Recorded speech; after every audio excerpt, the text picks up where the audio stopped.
오늘은 베냐민입니다. 라헬의 두 번째 아들이고요. 또 야곱의 12아들 중에 막내입니다. 레아는 6아들을 낳았는데 따라 보겠습니다. 루벤, 시므온, 레위, 유다, 이사갈, 스불론, 이렇게 6아들이고요. 그리고 라헬은 2아들을 낳았습니다. 요셉, 베냐민. 라헬의 시종 비라입니다. 단, 납달리. 레아의 여종 실바입니다. 갓, 아셀.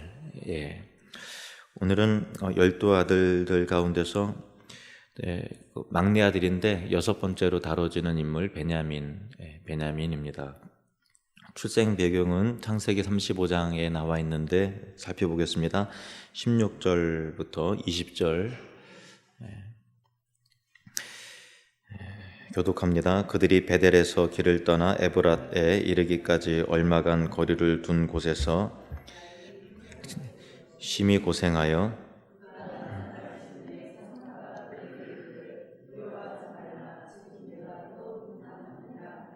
그가 죽게 되어 그의 혼이 떠나려 할 때에 아들의 이름을 베논이라 불렀으나 그의 아버지는 그를 베냐민이라 불렀더라.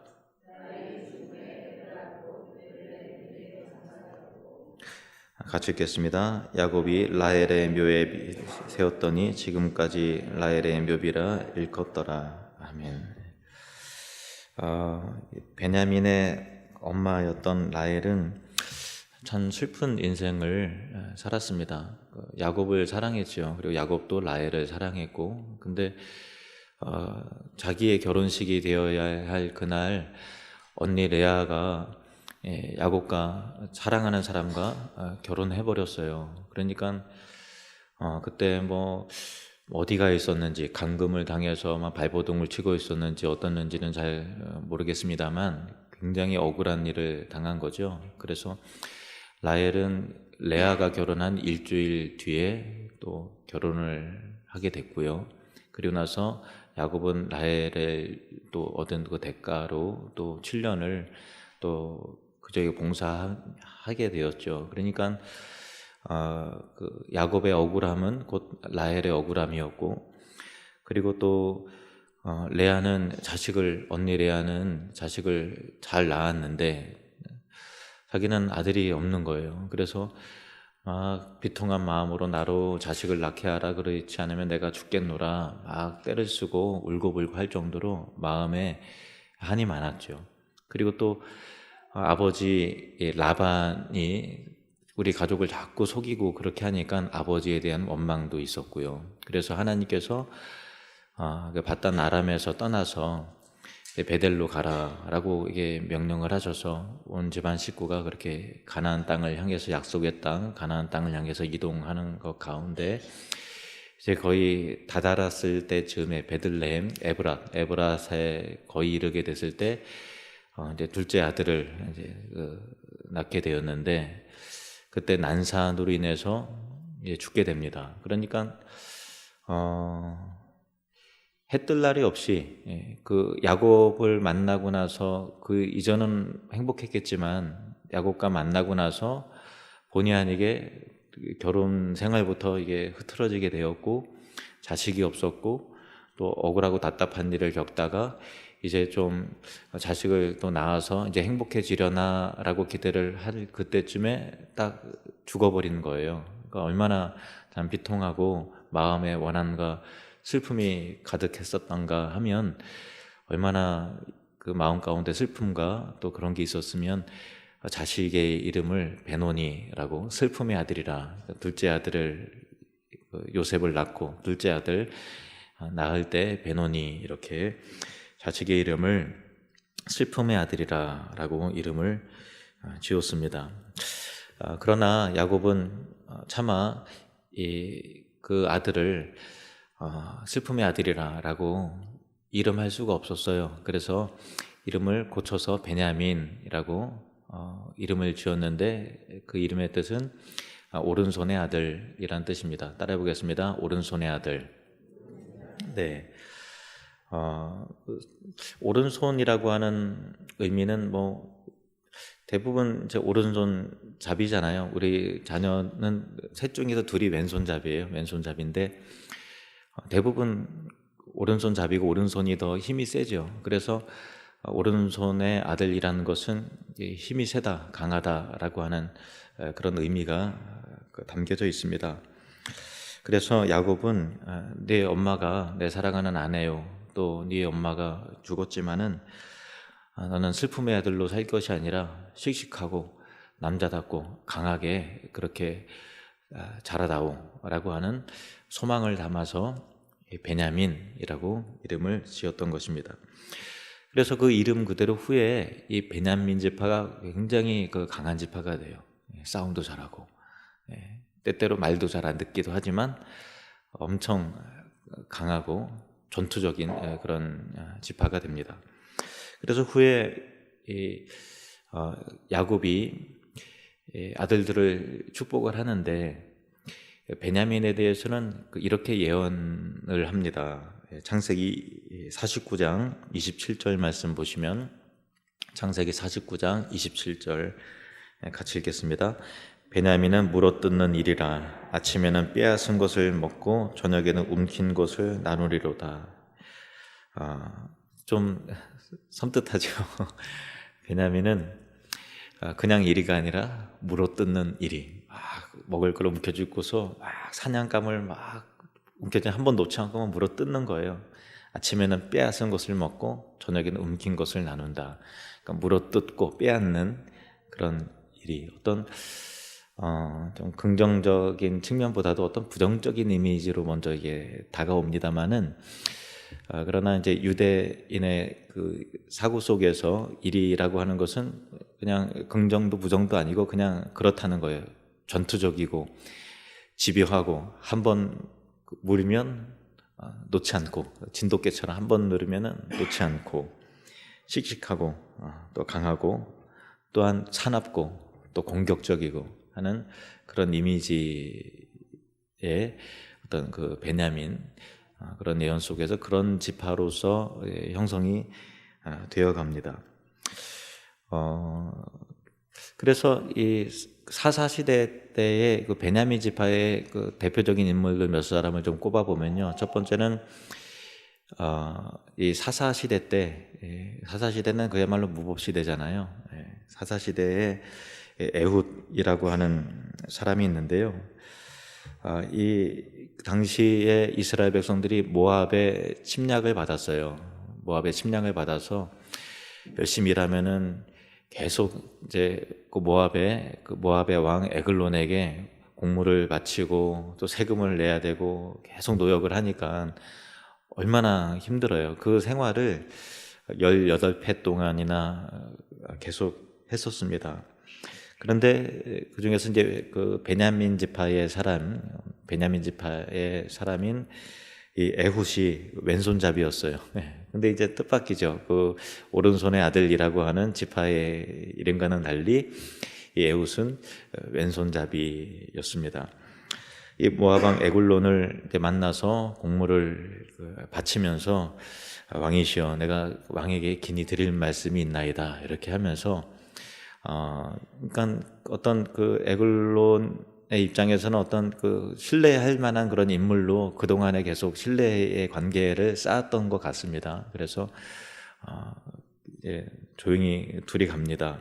그러다가 왼손으로 허벅지에서 칼을 빼내서 칼로 빼어서 푹 찔러서 죽이는데 그 찌르는 장면을 이 성경이 굉장히 그 적나라하게 잔인하게 이렇게 그 묘사하고 있거든요. 그러니까 한번 보겠습니다. 사사기 3장 20절부터 보시면 에훗이 그에게로 들어가니 왕은 서늘한 다락방에 홀로 앉아있는 중이라. 에훗이 이르되 내가 하나님의 명령을 받들어 왕에게 아랠 일이 있나이다 하매 왕이 그의 좌석에서 일어나니 에훗이 왼손을 뻗쳐 그의 오른쪽 허벅지 위에서 칼을 빼어 왕의 몸을 찌르매 칼자루도 나를 따라 들어가서 그 끝이 등 뒤까지 나갔고 그가 칼을 그의 몸에서 빼내지 아니하였으므로 기름이 칼날에 엉겼더라. 굉장히 적나라하죠, 그죠? 그러니까 한번 상상해 보세요. 팍 찔렀는데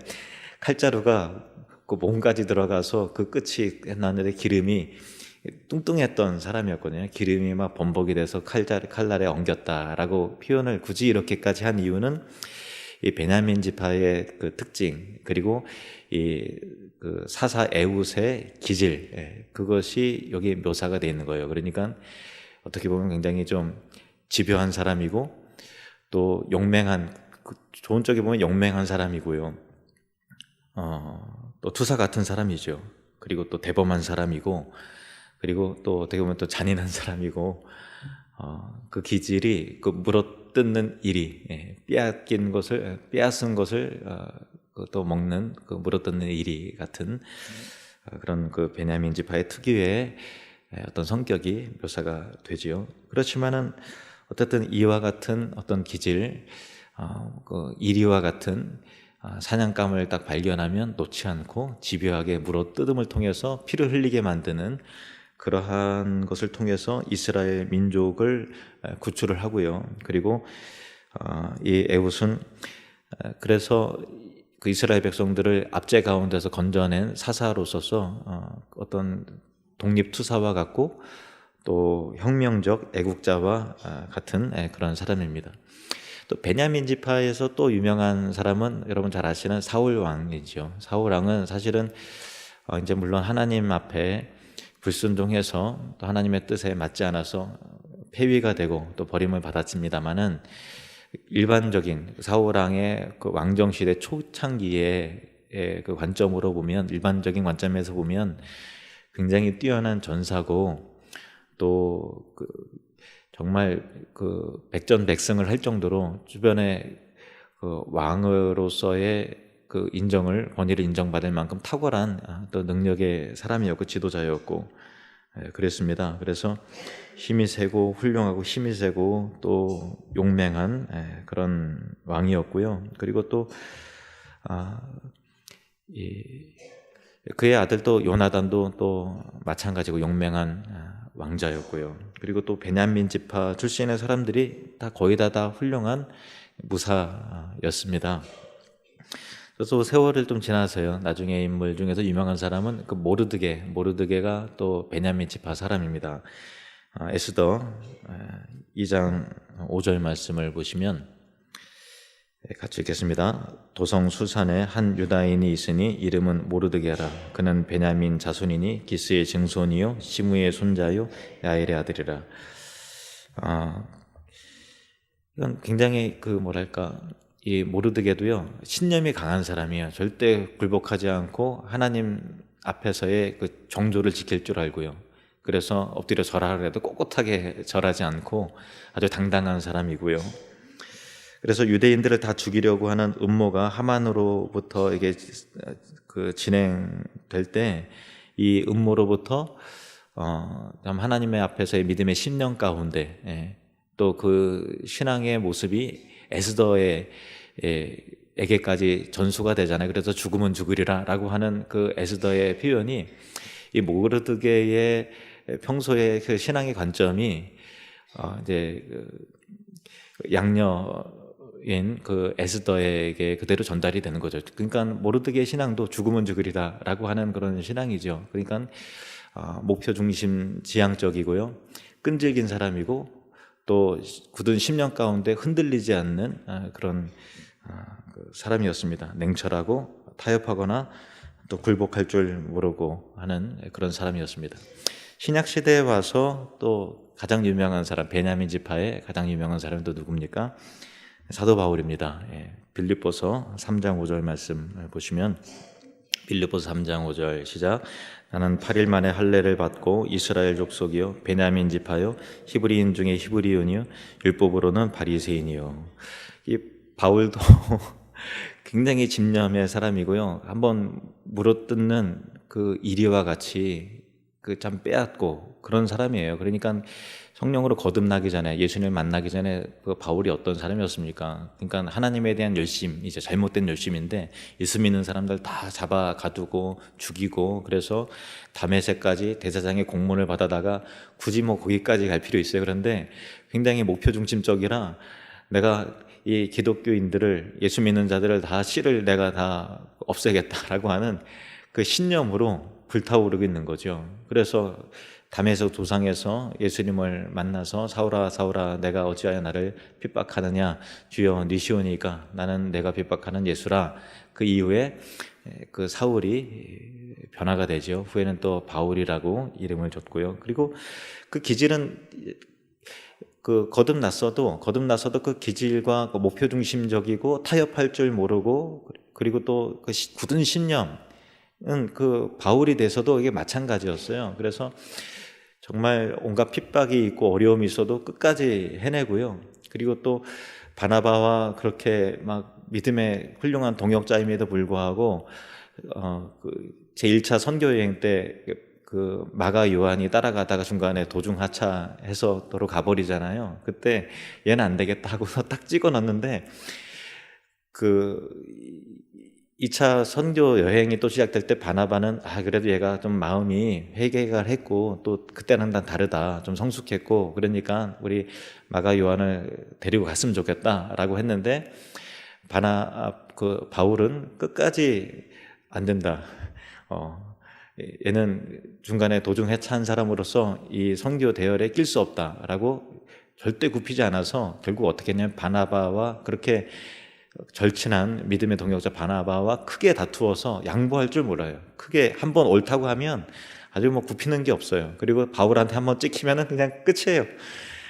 그렇게 그 신념의 사람이 이제 다투어서 이렇게 갈라질 정도로 그런 사람이었고요. 또 초대교회의 최고 리더였던 그 베드로가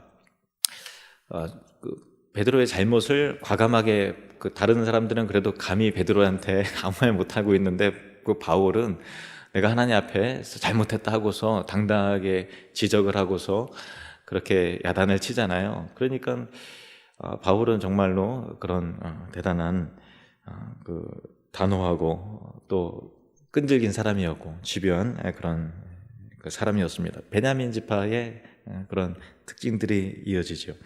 다시 창세기 49장 27절 말씀 보시면요. 창세기 49장 27절 말씀 보시면 베냐민은 물어뜯는 일이라 아침에는 빼앗은 것을 먹고 저녁에는 움킨 것을 나누리로다.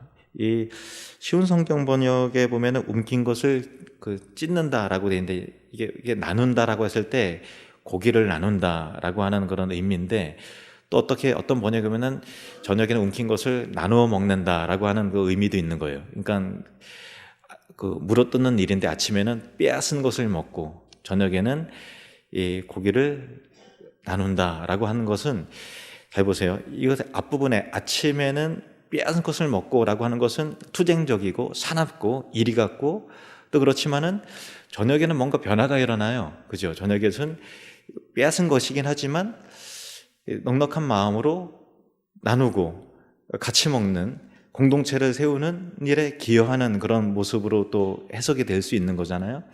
그런 걸 보면 이 사나운 이리 같은 이 베냐민 지파의 그 사람들 가운데 대표적으로 그 기질이 사납고, 또 이 성령으로 거듭나기 전에는 참 사울이 물어뜯는 일이 같지 않았습니까? 그런데 그가 변화되었을 때 자기 이 복음을 위해서 자기 생명도, 하나님의 영광을 위해서 자기 생명도 아깝지 않게 나누고 그 삶을 온전히 드리는 사람이 되었죠.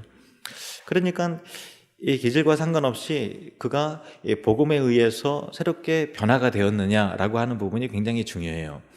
사울 왕 같은 경우 보세요. 사울 왕 같은 경우는 똑같은 이제 신약의 사울과 똑같은 이름의 사울 왕을 보시면 용맹하고 집요한 전사와 같죠. 근데 이 집요함이 그의 마음 가운데 분노와 또 악함으로 사로잡혔을 때 어떤 집요함으로 바뀌죠? 그 다윗을, 사위인데 다윗을 죽이겠다고 지구 끝까지 쫓아가요. 그러니까 막 이렇게 하고 있다가 자기 앞에서 하프를 치고 있는데 창으로 막 꽂아버리려고 막 그렇게 하고, 그러니까 이 억제하지 못하는 어떤 그 사나움과 집요함이 잘못 발휘가 될 때 참 옆에 있는 사람들을 아주 고통스럽게 만들고 아주 힘들게 만드는 거죠. 그리고 참 적당히 하면 되는데 계속 쫓아와요. 광야에 또 쫓아오고, 그러다가 이제 다윗이 죽을 기회가 있었는데 한번 또 살려주잖아요. 살려줬을 때 야 정말 너는 그렇게 나에게 선대를 하는데 내가 잘못했다 하고서 이제 울면서 후회했는데 또 궁궐에 들어가서 내가 또 다윗을 죽여야지 하고서 또 광야로 또 가서 또 다윗을 죽이려고. 그러니까 야 진짜 이 집요함이 뭔가 거듭나지 못했을 때는 참 피 흘리는 싸움으로 번지고 사람을 괴롭히는 그런 기질로 되지만, 그러나 예수님을 만나서 복음과 성령으로 변화가 되면 주님의 영광과 영혼의 구원을 위해서 자기의 목숨을 아까워하지 않고 바치는 열정적인 사람이 된다라는 것을 우리가 그 베냐민 지파의 예언의 말씀을 통해서, 그 기질을 통해서 우리가 다시 한번 확인하게 되는 것입니다. 이 18절 그 창세기 우리가 아까 읽었던 이 35장 창세기 35장 18절을 보면은 이미 그의 어떤 그 변화에 대해서 나와 있는 힌트가 있어요. 18절 말씀 시작. 그가 죽게 되어 그의 혼이 떠나려 할 때 아들의 이름을 베논이라 불렀으나 그의 아버지는 그를 베냐민이라 불렀더라. 잘 보세요. 슬픔의 아들이 어떤 아들이 되어 오른손의 아들로 바뀌는 거죠. 그러니까 그 베냐민이 태어났을 때의 현장은 그야말로 슬픔의 아들이 딱 어울리는 거예요. 어머니가 죽잖아요. 다 왔는데 계속 고생만 하다가 그렇게 딱 죽고, 그리고 베냐민도 어머니가 잃으니까 그 현장은